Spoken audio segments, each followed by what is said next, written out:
Hello students, नमस्कार। आप सभी का यूट्यूब चैनल डिजिटल पुस्तक में हार्दिक स्वागत है। आज हम कक्षा 6 के मैथ विषय का वीडियो बनाने जा रहे हैं, प्रश्नावली 3.3 का। इसमें हम पढ़ेंगे संख्याओं से विभाजकता का नियम। कोई भी संख्या है, कोई छोटी संख्या है, उसमें हम संख्याओं का भाग देकर के हम पता कर लेते हैं कि इस संख्या का पूरा भाग जाता है या नहीं जाता। लेकिन कई बार क्या होता है कि बड़ी संख्याएं दे दी जाती है, जैसे 4 अंकों की, 5 अंकों की, 6 अंकों की, और उसमें पूछा जाता है कि इसमें 2 का पूरा भाग जाता है या नहीं जाता, 3 का पूरा भाग जाता है या नहीं जाता, या 7 का भाग जाता है। कोई भी संख्या का पूछे हमें कुछ न कुछ तो उस संख्याओं के बारे में हमें कोई नियम या पैटर्न तो होगा जिससे हमें ये पता चले कि इनका भाग जाता है या नहीं जाता।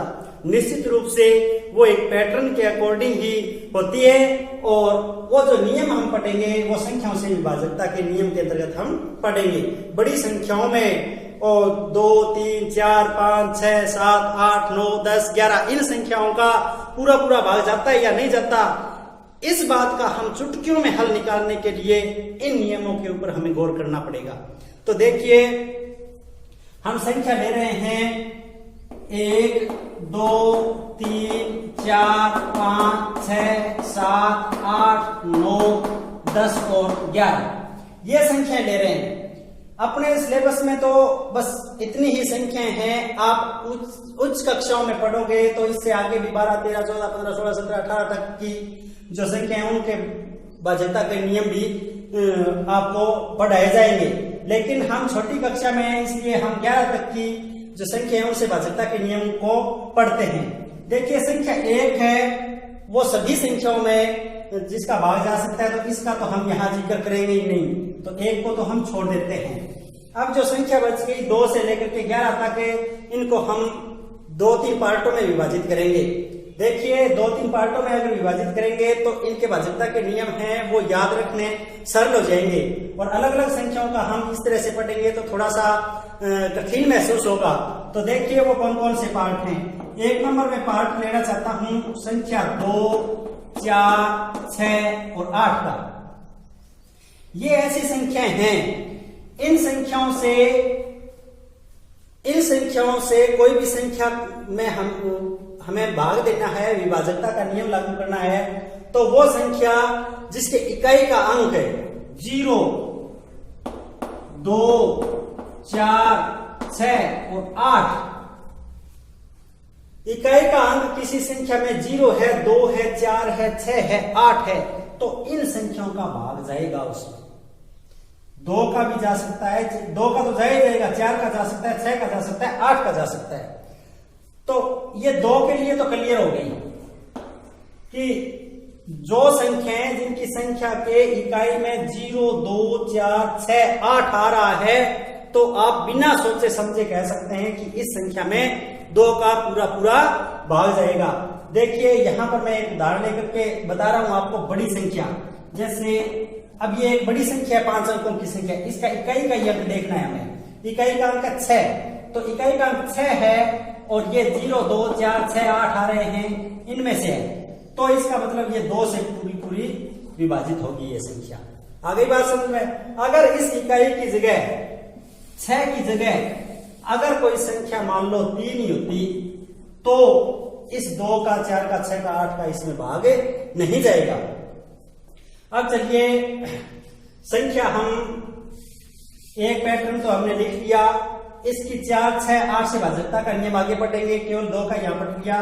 दूसरा जो पैटर्न है वो है संख्या 3, 7, 9 और 11।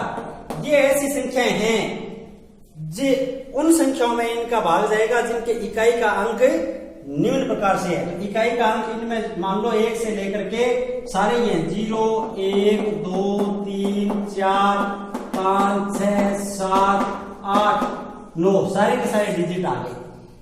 ये वे संख्याएं हैं जिनका किसी संख्या में हम भाग देंगे तो उस संख्या का इकाई का अंक ये सारे अंक हो सकते हैं। ये सारे के सारे अंक हो सकते हैं, तो इनके ऊपर ये नियम लागू नहीं होगा कि कोई संख्या है उसका इकाई का अंक देखा और हम बता दें कि इस संख्या का पूरा पूरा भाग जाएगा। तो इनके लिए हमें थोड़ा सा अलग नियम है, वो याद करना होगा। एक पार्ट हम लेते हैं संख्या 5 का और एक पार्ट लेते हैं हम संख्या 10 का। देखिए 5 के अंदर 0 और 5 होगा इकाई का अंक। कोई भी संख्या है उस संख्या के इकाई का अंक अगर 0 और 5 है तो उसमें 5 का पूरा पूरा भाग जाएगा, और 10 के लिए केवल 0। कोई भी संख्या है उसके अंत में इकाई का अंक अगर 0 है तो 10 का भाग जाएगा, नहीं उसमें 10 का भाग नहीं जाएगा। तो सबसे पहले मैं आप लोगों को 2 की तो भाजकता का नियम बता ही दिया, इसके बाद में मैं 10 का बता देता हूं सरल सा है। 2 का तो आप देख कर किसी भी संख्या को बिना भाग दिए बता सकते हैं। उस संख्या के लास्ट में अगर 0, 2, 4, 6, 8 है तो उस संख्या में 2 का पूरा पूरा भाग जाएगा। ये तो अपनी 2 नंबर संख्या है, उसके भाजकता का नियम कंप्लीट हो गया। और दूसरा मैं बता देता हूं 10 का। तो 10 एक ऐसी संख्या है जिसका भाग किस में जाएगा, जिसके अंत में 0 है। कोई भी संख्या है उसके अंत में क्या है, 0 है। जैसे 2570 एक संख्या, जैसे 1000 एक संख्या, जैसे 1010 एक संख्या। इस तरह से आप कोई भी संख्या का उदाहरण लें, अगर इकाई का अंक 0 है तो उसमें 10 का पूरा पूरा भाग जाएगा। अगर इकाई का अंक 0 नहीं है तो 10 का भाग उसमें नहीं जाएगा। तो आप इन संख्याओं को सीधा देख करके, इकाई का अंक देख करके बता सकते हैं कि इस संख्या में 10 का भाग जाएगा और इस संख्या में 10 का भाग नहीं जाएगा। तो चलिए 2 संख्याएं अपनी कंप्लीट हुई। अब हम अगली संख्या 5 पर चलते हैं। इसके बाद में अगली संख्या कौन सी है सर, 5। 5 के लिए इकाई का अंक 0 और 5 होना जरूरी है। कोई भी संख्या है उसके इकाई का अंक अगर 0 या फिर 5 है तो उस संख्या में 5 का पूरा पूरा भाग निश्चित रूप से जाएगा। उदाहरण लेते हैं हम यहाँ 1250, इसके इकाई का अंक क्या है, 0। 1575, इसका इकाई का अंक क्या है, 5। तो इन दोनों संख्याओं में 5 का पूरा पूरा भाग जाएगा। अब आप ये सोच रहे होंगे कि गुरुजी को ये कैसे पता चल रहा है कि 0 और 5 इकाई का अंक है। हम 5 का गुणज लेते हैं, 5 का पहाड़ा लेते हैं, तो 5 के बाद में 10, उसके बाद में 15, उसके बाद में 20, उसके बाद में 25। तो एक पैटर्न शुरू हो रहा है। पहले आ रहा था 5, इसका 0, फिर 5 इसका इकाई, इसका फिर 0, इसका इकाई 5। तो यानी 5 0 5 0 5 0 5 0 ये आ रहे हैं। तो हमें इससे पता चलता है कि इसके जो भी जितने भी हम संख्याएं हैं जिनमें भाग देंगे तो उनके इकाई का अंक 5 और 0 5 और 0 आएगा। इसी तरह से हम 2 का गुणज है वो लेते हैं, तब हमें पता चला। और इसी साल से हमने 10 के गुणज लिए थे, तब लिया था 10 का देखिए अगला 20, उसका अगला 30, उसका अगला 40। इस तरह से आ रहे हैं। तो सभी में इकाई का अंक क्या आ रहा था, 0। इसके अलावा कोई अंक नहीं आ रहा था। अब मेरी बात आप समझ गए होंगे कि मैं ये कैसे बता रहा हूं आपको कि इनका इकाई का अंक ये है, तब इसमें पूरा पूरा भाग जाएगा। यहां रखने की जरूरत नहीं है। हम कोई भी संख्या दे रखी है उनके गुणजों को लिखते हैं और कई गुणजों को लिखने के बाद में हमें एक पैटर्न प्राप्त होता है और उस पैटर्न से ही हमें पता चलता है। अब देखिए आपने 2 का, 5 का, 10 का लिया। अब हम संख्या 3 का लेते हैं। 3 के गुणज देखिए आप, 3 6 9 12 15 18 21 24 27 30 इस तरह से लेते हैं हम। तो इसमें इकाई का अंक 3, इसमें 6 9 फिर 2 फिर 5 फिर 8 फिर 1 फिर 4 फिर 7 फिर 0। इस तरह से सारे के सारे जो डिजिट्स है वो इनके इकाई के अंक में आ गए। तो हम ये नहीं कह सकते कि इस जिस संख्या के इकाई का अंक जो ये होगा तो उसमें 3 का पूरा पूरा भाग जाएगा। तो इसके लिए क्या होगा, तो 3 से भाजकता का नियम है, वो ध्यान से सुनिएगा। कोई भी संख्या है संख्या के अंकों का योग करना है।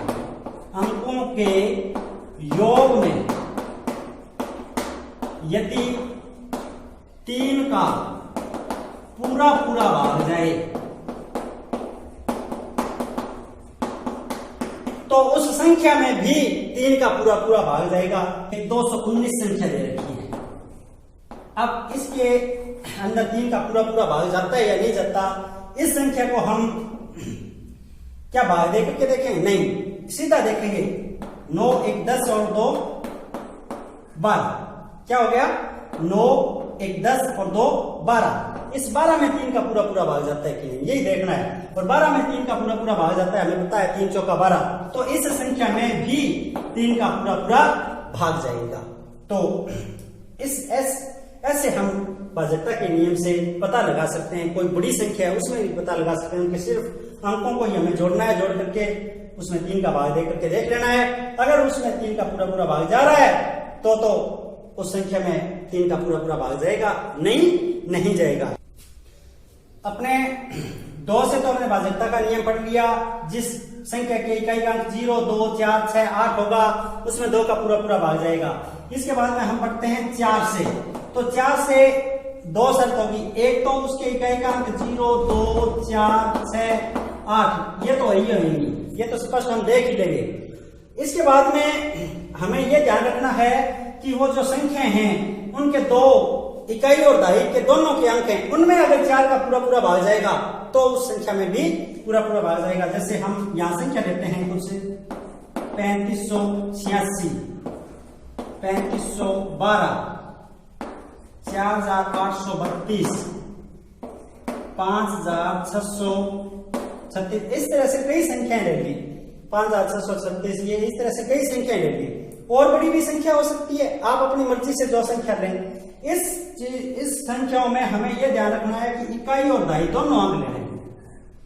इकाई और दहाई दोनों अंक लेने हैं। अगर इन दोनों अंकों में 4 का पूरा पूरा भाग जाता है तब तो उस संख्या में 4 का पूरा पूरा भाग जाएगा। अगर इनमें भाग नहीं जाता है तो नहीं जाएगा। 12 में पूरा पूरा भाग जाता है तो इसमें 4 का चला जाएगा। 36 में 4 का पूरा पूरा भाग जाता है, 9 चौका 36, तो इसमें भी चला जाएगा। इसमें 8 चौका 32, इसमें भी जाता है, इसमें भी चला जाएगा। 86 है। 86 एक ऐसी संख्या है जिसमें 4 का पूरा पूरा भाग नहीं जाता है। ठीक है, नहीं जाता तो इस संख्या में भी, पूरी संख्या में भी 4 का पूरा पूरा भाग नहीं जाएगा। तो यहाँ 4 का भाजकता का नियम क्या है? दहाई तक के 2 अंकों की जो भी संख्या दी है उसके लास्ट के 2 अंक हैं, इकाई और दहाई, उन दोनों अंकों में 4 का अगर पूरा पूरा भाग जाता है तो उस पूरी संख्या में 4 का भाग जाएगा। और इन दोनों अंकों में 4 का पूरा पूरा भाग नहीं जा रहा तो फिर उस संख्या में 4 का भाग नहीं जाएगा। अगली संख्या लेते हैं हम 6। 6 के लिए ये तो डिजिट ही होंगे 0 2 4 6 8। पहली शर्त तो ये तो उस संख्या की इकाई के अंक होने चाहिए। फिर भी कई बार ये होता है कि ये इकाई के अंक होते हैं फिर भी उसमें 6 का भाग नहीं जाता। तो और दूसरी शर्त क्या है? और दूसरी शर्त ये होती है कि 6 का भाग उन संख्याओं में पूरा पूरा जाएगा जिन संख्याओं में 2 का और 3 का पूरा पूरा भाग जाता है। तो 2 के लिए तो ये शर्त हो गई, और 3 के लिए वो संख्या दी गई है उसके अंकों का योग में 3 का पूरा पूरा भाग जाएगा। समझ गए? कहने का मतलब वो संख्या दे रखी है उसके अंकों का योग और करके देखना है। अगर उसमें 3 का और भाग चला जाएगा तो वो संख्या 3 से भी विभाजित हो गई, और इकाई का अंक ये है तो 2 से भी विभाजित हो गई, तो 2 और 3 से दोनों से विभाजित होगी, वो 6 से भी विभाजित हो जाएगी।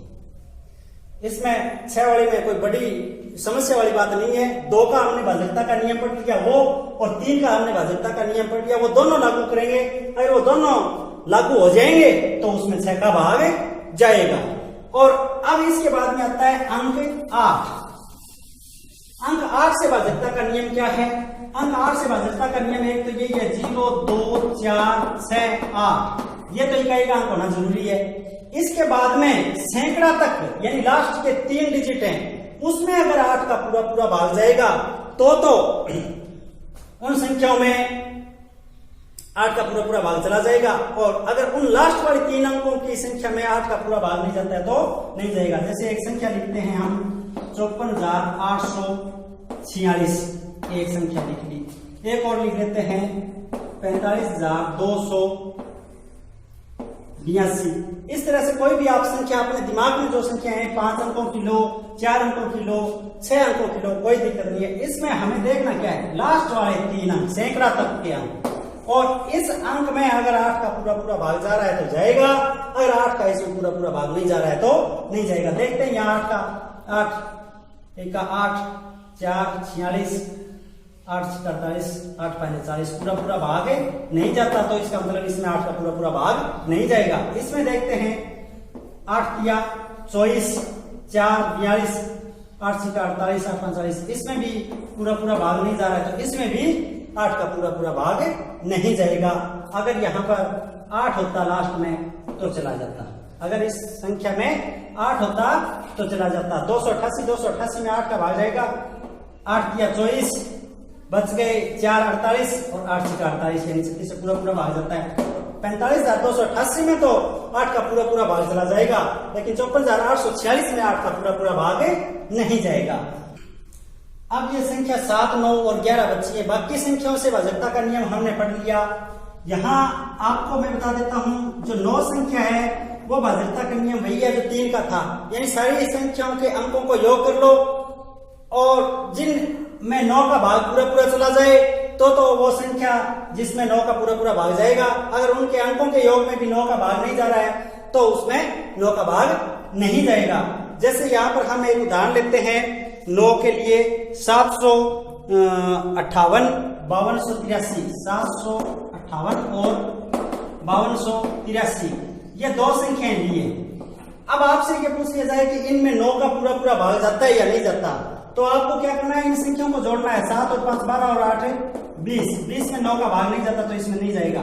इसको हम जोड़ते हैं 5 और 2 7 और 8 15 और 3 18, और 18 में 9 का भाग जाता है तो इस संख्या में तो 9 का भाग चला जाएगा, इसमें नहीं जाएगा। ये हमें इस तरह से आसानी से इनको पता करने के लिए ये भाजकता का नियम हम पढ़ते हैं।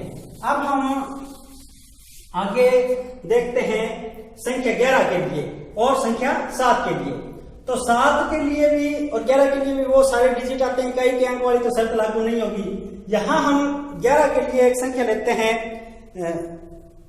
61,809, 61,809, ये एक संख्या दी। इसमें 11 का पूरा पूरा भाग जाता है या नहीं जाता, इसके लिए हम क्या करते हैं, दाईं ओर से चलते हैं। किस ओर से? दाईं ओर से। दाईं ओर से हम इनको नंबरिंग दे देते हैं 1 2 3 4 और 5। एक बार तो हम विषम संख्याओं का योग कर लेते हैं। कौन सी? विषम संख्याओं का। दाईं ओर से विषम संख्याओं का योग 9 8 और 6, 9 प्लस में 8 प्लस में 6, और घटाते हैं सम संख्याओं का योग 0 प्लस में 1। तो ये हुआ 8 और 6 14 और 9 23 माइनस 1 बराबर कितना आया? 22। अगर कोई भी संख्या दी गई है उसके दाईं ओर से विषम संख्याओं का योग और दाईं ओर से सम संख्याओं के का योग यानी अंकों का योग, इन दोनों का अंतर करें। अगर वो अंतर 0 आ जाए या फिर 11 का गुणज आ जाए, कोई भी 11 आ जाए, 11 का गुणज आ जाए, 11 22 33 44, जैसे 11 22 33 44, जो भी इस तरह से विचलन आ जाए तो उस संख्या में 11 का पूरा पूरा भाग जाएगा, नहीं उसमें पूरा पूरा भाग नहीं जाएगा। ये देखने में आपको थोड़ा सा अटपटा लग रहा है लेकिन बहुत ही सरल है। इधर से देखते हैं तो 1 3 और 5 नंबर पर अंक वो ले लिए, 2 और 4 नंबर पर वो ले लिए, इनको जोड़ करके घटा लिया और घटाते ही हमें पता चल जाएगा कि इस संख्या में 11 का पूरा पूरा भाग जाएगा या नहीं जाएगा। 11 का भाग देने की जरूरत नहीं है, ये 5 अंकों की या 4 अंकों की होगी तो 1 और 3 वाले जुड़ जाएंगे, 2 और 4 वाले जुड़ जाएंगे। एक उदाहरण लिया हुआ है यहाँ 1331, देखिए यहाँ। तो इसके लिए 1 और 3 वाले ये जुड़ गए, 1 प्लस में 3 माइनस 3 प्लस में 1 तो क्या हो गया? 0। और अगर इनका अंतर 4 माइनस 4 बराबर 0 आता है तो इसमें 11 का पूरा पूरा भाग जाएगा। अब बची है एक संख्या मात्र, वो है 7। 7 से भाजकता का नियम थोड़ा कठिन है। सारे हमने देख लिए, जोड़ करके भी देख लिए, इकाई का अंक भी देख लिया। 7 से भाजकता का नियम क्या है कि कोई भी संख्या है उसके इकाई का अंक है, कोई भी संख्या है उसके इकाई का अंक उसको दोगुना करना है और दोगुना करके उस संख्या के इकाई के अंक के अलावा जितनी भी संख्या रह गई उसमें से घटाना है। यहां हम एक संख्या लेते हैं 16,807। इसका नियम समझने का प्रयास करें। ये जो इकाई का अंक क्या है इसमें 7, इस इकाई के अंक को क्या करना है हमें दोगुना। कितना करना है? दोगुना। और दोगुना कितना होता है? 14। अब इस 7 को छोड़ करके क्या बच गया? 1680। 1680 में से 14 को घटाना है। तो देखिए इसको इसमें से घटाएंगे तो 6 और 6 1666 हो गए ना। ठीक है, अब ये 1666 हो गया। इसके साथ भी वही करना है जो पहले वाली संख्या के साथ किया था। ये 5 अंकों की थी, अब ये 4 अंकों की हो गई। इसका जो इकाई का अंक है उसको क्या करना है? दोगुना। और दोगुना करेंगे तो कितना हो जाएगा? 12। और इधर इस इकाई के अंक को छोड़ने के बाद कितना बचा? 166। 166 में से 12 घटाएंगे तो कितना आ जाएगा? 154। इसके साथ भी वही करना है, इकाई के अंक को क्या करना है? दोगुना। और कितना हो जाएगा? 8। और शेष जो इकाई को छोड़कर के संख्या बची वो क्या है? 15। 15 में से 8 गए तो 7। और जो शेष बचेगा उसमें अगर 7 का पूरा पूरा भाग जा रहा है तो वो संख्या है, उस संख्या में पूरा पूरा भाग जाएगा। अगर जो शेष बच रहा है उसमें 7 का पूरा पूरा भाग नहीं जाता है तो उस संख्या में भी भाग नहीं जाएगा। ये थोड़ा सा कठिन है, लेकिन समझने के बाद में कोई दिक्कत वाली बात नहीं है। इस प्रकार से हम भाजकता के नियमों को लागू करके बड़ी से बड़ी संख्याओं को हम बता सकते हैं कि इसमें किस संख्या का पूरा पूरा भाग जाएगा और किस संख्या का पूरा पूरा भाग नहीं जाएगा। ऐसे प्रश्न प्रतियोगी परीक्षाओं में भी अक्सर पूछे जाते हैं और आपके कक्षा 6 के लेवल पर भी ये प्रश्नावली है भाजकता के नियम से रिलेटेड। 3.3 पूरी की पूरी भाजकता का नियम ही है। तो आप इन भाजकता के नियमों को बारीकी से पढ़ें, 2-3 बार वीडियो को देखें, अच्छी तरह से समझ में आ जाएगा। एक बात और बता देता हूं, अगर कोई भी संख्या है वो एक ही अंक से 6 बार, जैसे 1 1 1 1 1 1 इस तरह से 6 बार आ जाए, एक ही अंक से एक ही अंक की 6 बार पुनरावृत्ति हो तो उसमें 3 7 11 13 और 37 का पूरा पूरा भाग जाएगा। इन संख्याओं का पूरा पूरा भाग ऐसी संख्या में जाएगा। मतलब एक ही अंक से एक ही अंक की 6 बार पुनरावृत्ति होकर के कोई संख्या बनी है। 1 1 से बनो, से 2 2 से बनो, से 3 3 से बनो, 4 4 से बनो, 5 5 से बनो, 6 6 से, कोई भी अंक ले लो, उनमें इन 3 7 11 13 और 37 का पूरा पूरा भाग जाएगा। ये बात आप यहाँ नोट रखें, आपके सिलेबस में नहीं है लेकिन फिर भी मैंने बता दी, प्रतियोगी परीक्षा की दृष्टि से आगे आपके काम में आएगी। आज के इस वीडियो में बस इतना ही। अगले वीडियो में हम इस प्रश्नावली के जो सारे के सारे सवाल हैं वो हल कर लेंगे चुटकियों में। तब तक के लिए आप सभी का शुभ दिन।